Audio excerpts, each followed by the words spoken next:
ਅੱਛਾ ਤੇ ਬਾਬਾ ਜੀ ਸਾਡੇ ਕੁਝ ਵੇਖਣ ਵਾਲੇ ਭੈਣ ਭਾਈ ਇਹ ਵੀ ਸਵਾਲ ਪੁੱਛਦੇ ਹਨ ਕਿ ਹੀਰ ਰਾਂਝਾ ਜਿਹੜਾ ਹੈ ਉਹਦਾ ਤੇ ਬਾਬਾ ਵਾਰਿਸ ਸ਼ਾਹ ਦਾ ਕੀ ਤਲਕ ਹੈ। ਮਤਲਬ ਉਹਨਾਂ ਨੇ ਉਹਨਾਂ ਦੀ ਕਹਾਣੀ ਦੇ ਉੱਤੇ ਆਪਣੀ ਇੱਕ ਕਿਤਾਬ ਲਿਖੀ ਹੀਰ, ਮਾਸ਼ਾਅੱਲਾ। ਇਹਦੇ ਬਾਰੇ ਕੁਝ ਜੇਕਰ ਤੁਹਾਨੂੰ ਪਤਾ ਤਾਂ ਇਹਦੇ ਦੱਸੋ। ਬਾਰੇ ਸਾਨੂੰ ਇਹ ਪਤਾ ਹੈ ਕਿ ਵਾਰਿਸ ਸ਼ਾਹ ਤੂੰ ਸ਼ਹਿਰ ਪੰਜਾਬ ਸੰਧਾ,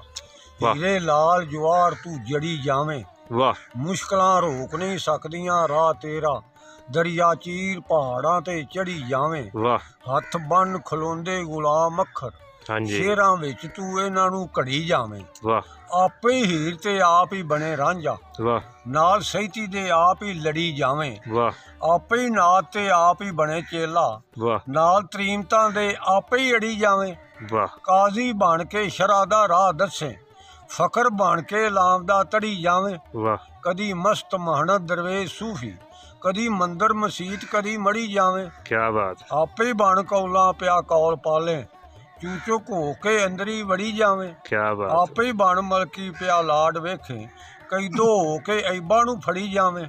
ਆਪੇ ਹੀ ਬਣ ਦੇ ਔਰ ਤੂੰ ਭਾਬੀਆਂ ਦਾ, ਹੱਕ ਵਾਸਤੇ ਸਭਨਾਂ ਨੂੰ ਛੜੀ ਜਾਵੇਂ, ਕੀ ਬਾਤ ਬੰਦੇ ਛਾਂ ਤੂੰ ਵਾਰਸਾ ਰੁੱਖ ਬਣ ਕੇ ਆਪ ਧੁੱਪ ਅੰਦਰ ਭਾਵੇਂ ਸੜੀ ਜਾ। ਕੀ ਬਾਤ ਹੈ, ਕੀ ਬਾਤ ਹੈ।